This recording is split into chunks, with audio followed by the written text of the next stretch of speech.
No, no, Pika, I am not buying you a hockey mask and a little machete to chase me around the apartment with. No, that's not cool. I don't want that. No. Thank you. Hi, everyone.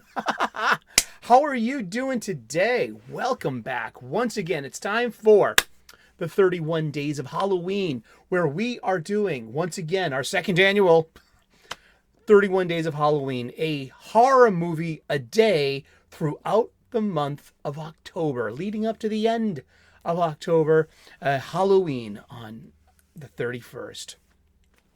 We are we are breaking in something I got last year just for this occasion.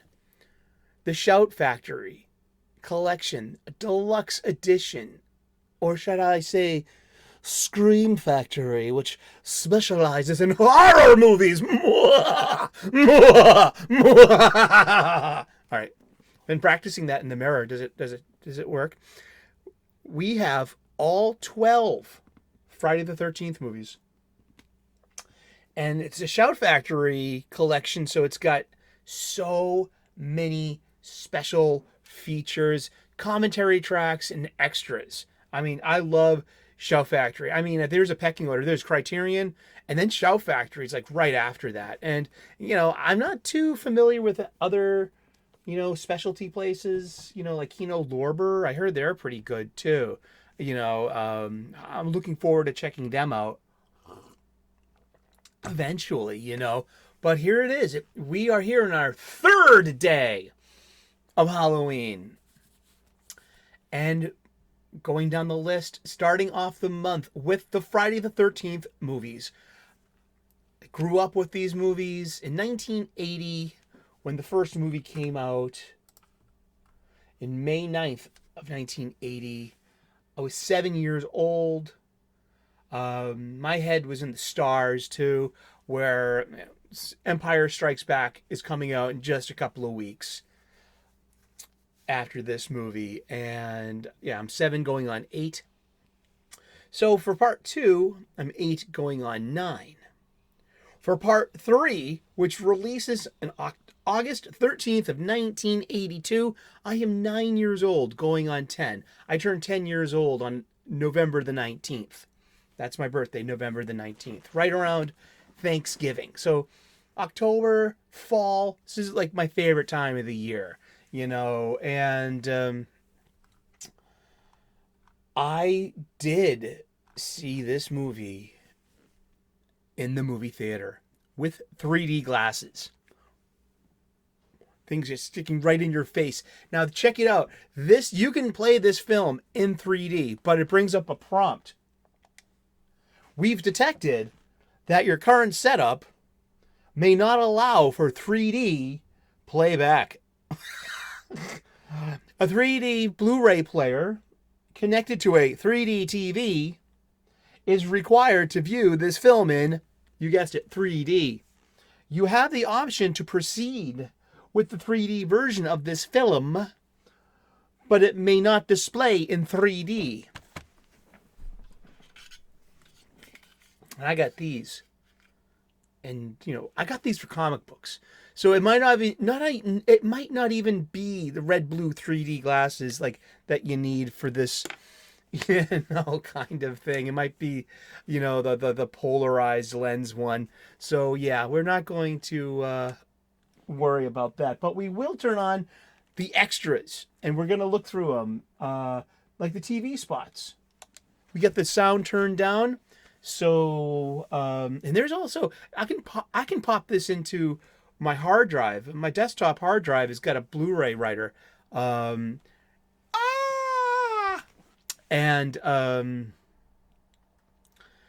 it will pop up old Fangoria articles. Fangoria was the magazine about horror movies and practical special effects. This is Friday the 13th, Part 3, 3D. And oh geez, I remember the drive-in movie theater too. Oh wow, that's an experience. And yeah, see that? It's poking you right in the eye. That's going right in your face with 3D. it's so many cheesy, hammy, effects. Just, poking you in the face with 3D action. And I remember the first 3D horror movie I saw. It had to have been right around this time too, to cash in on its success. It was a re-release of Vincent Price's House of Wax in 3D. I should pick that one up and do that for one of our movies. I love old Vin. We haven't covered Vincent Price yet. We did a lot of Christopher Lee. I'm also got my eyes set on the Peter Cushing Frankenstein movies too. These Hammer movies. I can't get enough of those Hammer movies. But I remember this really well. It was the summer of 1982. Uh, Return of the Jedi was just a blip on our radar coming up the following year. Um, my life was full of friends and action figures, G.I. Joe, Transformers, He-Man, Star Wars, uh, riding on our bikes. There's the radio spots. I remember the radio spot. I remember calling up my radio station, my favorite radio station, the Rock of Boston, WBCN 104.1 FM. And I remember the girl who picked up the request line, and I was like, "Hi, can I make a request?" Here I am, 9 years old, Can I hear the Friday the 13th Part 3 commercial again?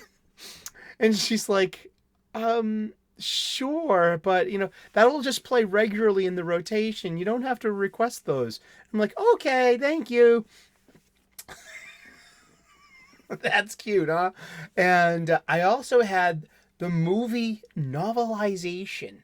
Now it had the cover or part of the cover ripped off of it, and I got this at the dollar store on West Broadway, well, at Perkins Square in South Boston, where East Broadway meets West Broadway, right at Dorchester Street.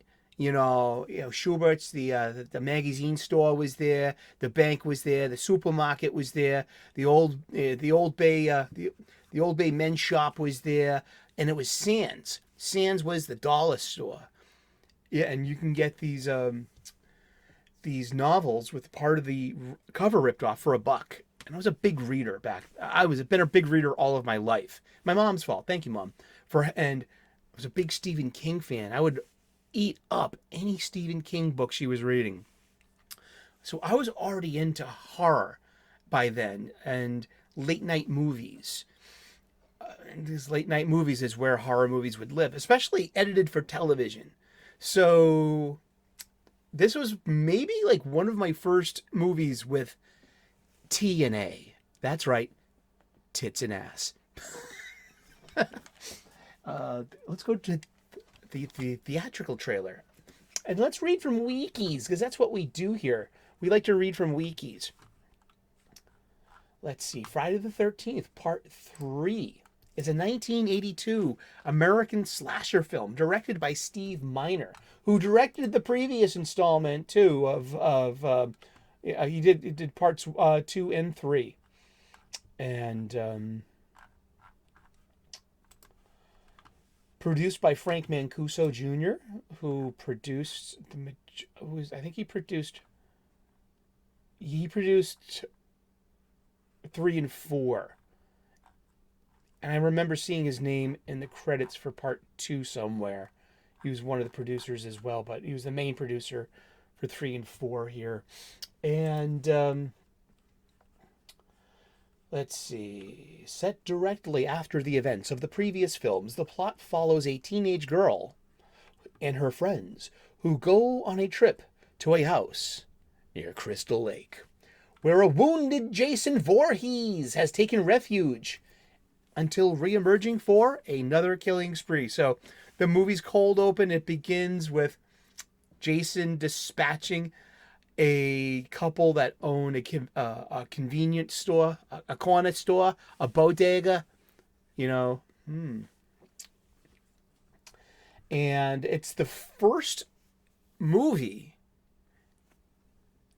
that introduces the iconic hockey mask. That is Shelley, the a little overweight, hyperactive, attention-seeking actor kid that likes to play practical jokes on his friends to their chagrin. That was part of his, his many, props. He had, he liked pratfall humor, and he liked to do practical jokes. So the hockey mask was his. And then he enters the barn. It opens on Friday, August 13th, of course. I remember going to summer camp up at Camp Winnipeg in Ashburnham, Massachusetts. It was about a 3-hour drive, it felt like. There was a Sizzler on the way, too. The only time I ever got to eat at a Sizzler. And the following year, the next year, or maybe it was the 2 years after that, I got appendicitis at this summer camp, and they got transported down to Boston in an ambulance because my mom worked at a hospital, Boston City Hospital, so she wanted me near, and I got there very just in time before my appendix exploded. Yeah, we have practical effects, a cleaver to the chest, and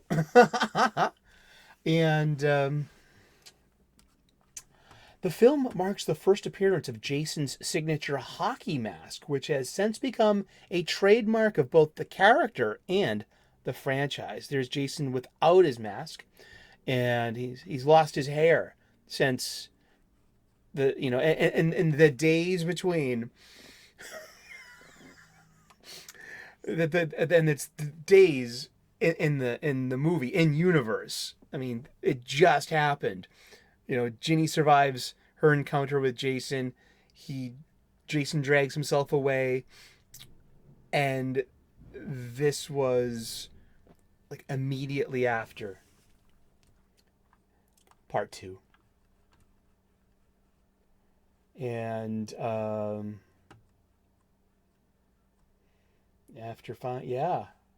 original storyline was supposed to have focused on a post-traumatic Ginny Field, who began to learn self-defense and return to college. Amy Steele declined to reprise her role from part 2. So they reused a little footage, and they got a whole new gang of actors, beautiful young women, handsome men, perhaps. Friday the 13th Part 3 was theatrically released in 3D and is the only film in the series to be released in that format.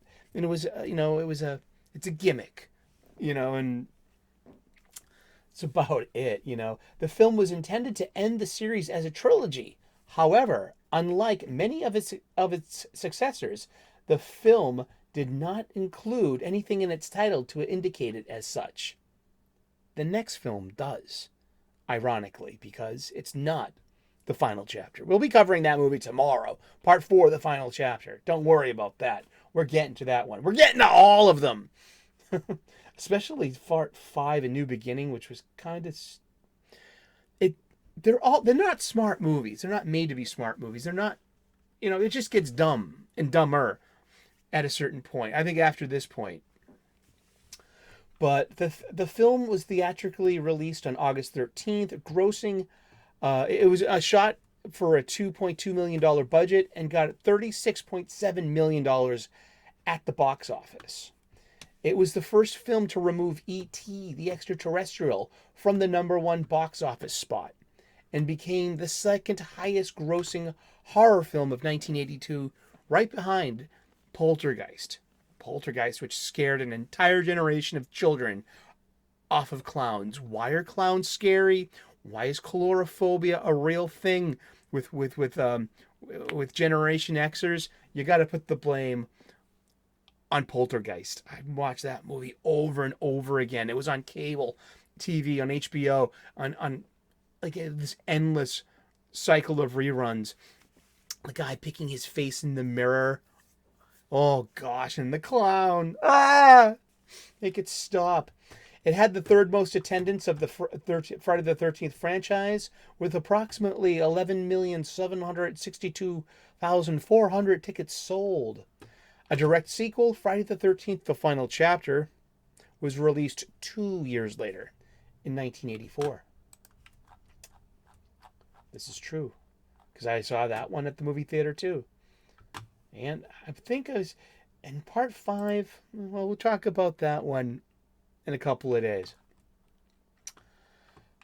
And at the convenience store, like, yeah, at the convenience store, yeah, there's Shelly. Oh, poor Shelly.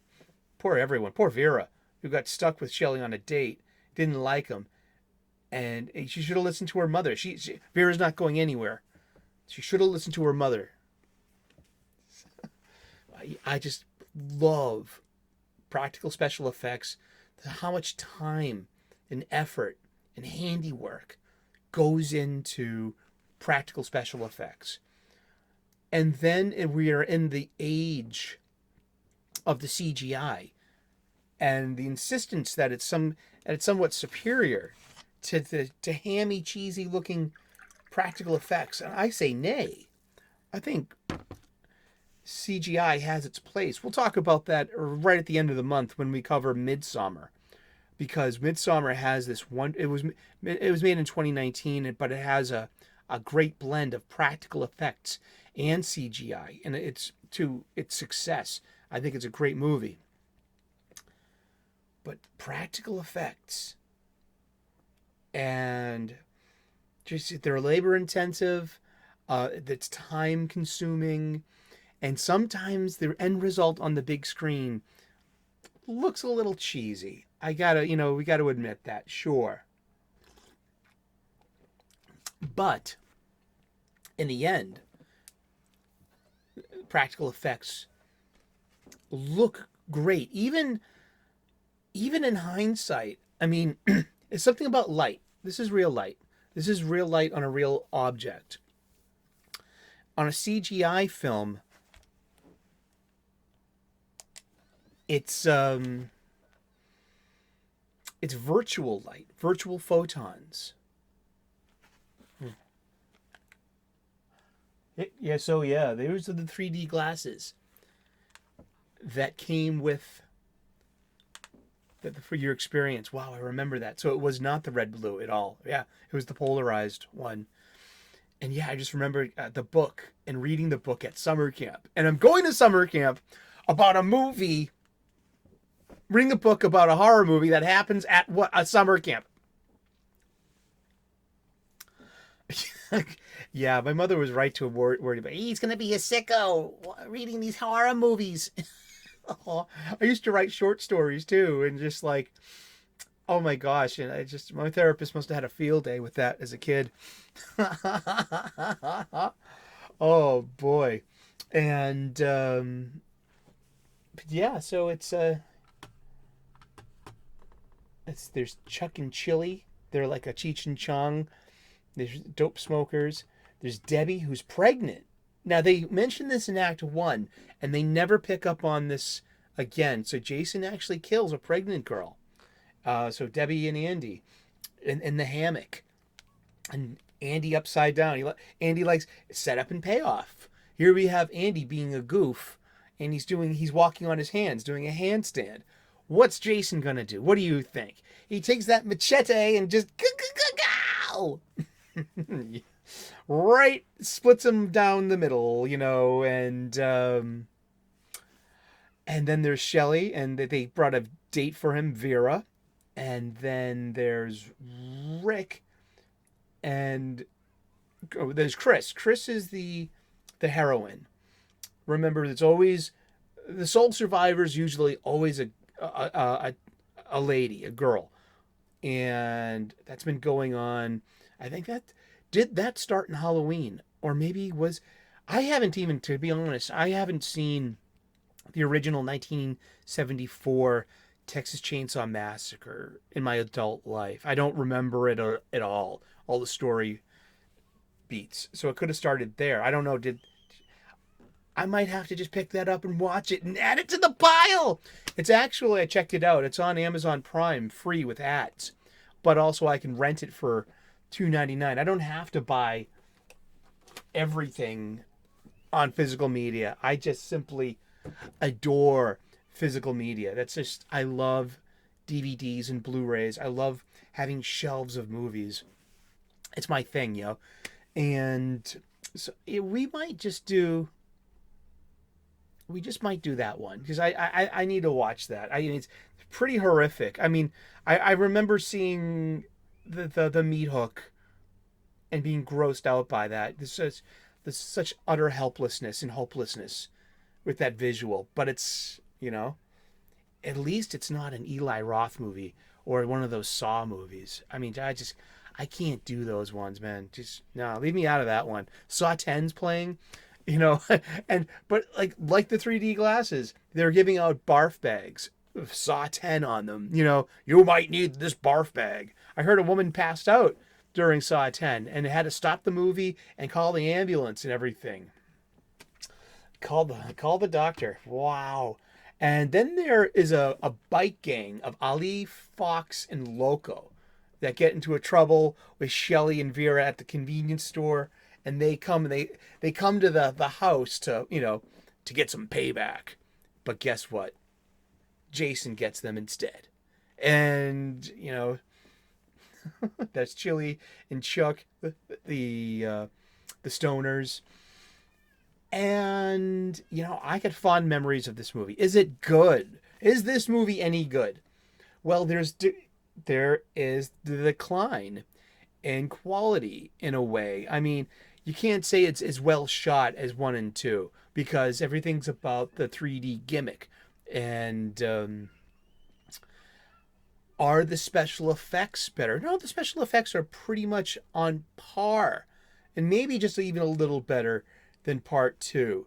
And because the special effects are what bring people in. People want to see gore. People want to see horror and bloodshed. And that's part of the draw of these slasher movies is that, bodily harm, bloodshed, the creative use of the machete that it's only like now becoming repopularized again. I hear in London and in Europe. I have know nothing about that kind of stuff. I'm here in America where the streets are paved with gold. But is it a good movie? I mean, kinda. Yeah. I mean, I like it. It's got a big place in my heart. It was one of the first horror movies I saw at the movie theater. 9 years old. That's okay. My dad took me to anything I wanted to see. Like, he wanted to see Pink Floyd The Wall, the movie. And that has a grape scene in it. And I was a bit too young to have seen that. But hey, teacher, leave those kids alone. Who, listened to rock and roll as a kid. And it was like, MTV had just started too. So it was like advertised up to the nines on MTV at the time as well. But the movies, I feel, start to decline in quality after this. Although the things about it are the kill scenes. And so Chris in this actually takes out Jason with an axe to the head. So that leaves the indelible and iconic hack mark on the hockey mask. Anything else on here, too? Well, it's called Fresh Cuts 3D Terror, and these are the Shout Factory bonus things. I love how deep these bonus things get, and Crystal Lake Memories. He's the author, and we can go back. But yeah, Friday the 13th, Part 3. That's the show, and it's decent. It's schlocky. It's a horror movie, but it's the first one to have the iconic hockey mask. Is it any good? Yeah, sure. It's mediocre, and it's not meant to be great. It's a teen slasher movies from the early 1980s. How good can it be? It's nostalgic, and it's overall pretty fun, and as always, pretty girls, but they all get killed. So it's kind of like you have male gaze meets a little touch of sadism, but it's about voyeurism. I think I don't think it's about sadism. I think it's got more to do with voyeurism, being on the outside, being safe, and looking at these impossible situations, and kind of even questioning, like, why would you do that to such pretty person, a young person. Well, hence the maniac, hence the diabolical force of nature known as Jason Voorhees. And we'll be continuing his voyage, cinematic. We'll be continuing his cinematic voyage, and until we reach the end of this stack of movies. Thank you so much for tuning in. It's been the 31 Days of Halloween. We're watching a horror movie every day in October. Videos drop 6 p.m. U.S. Eastern. Check us out, like and subscribe, turn on those notifications, and we will see you again in that dark movie theater. Ah! Oh, it's only you, Pika. See ya. Bye-bye.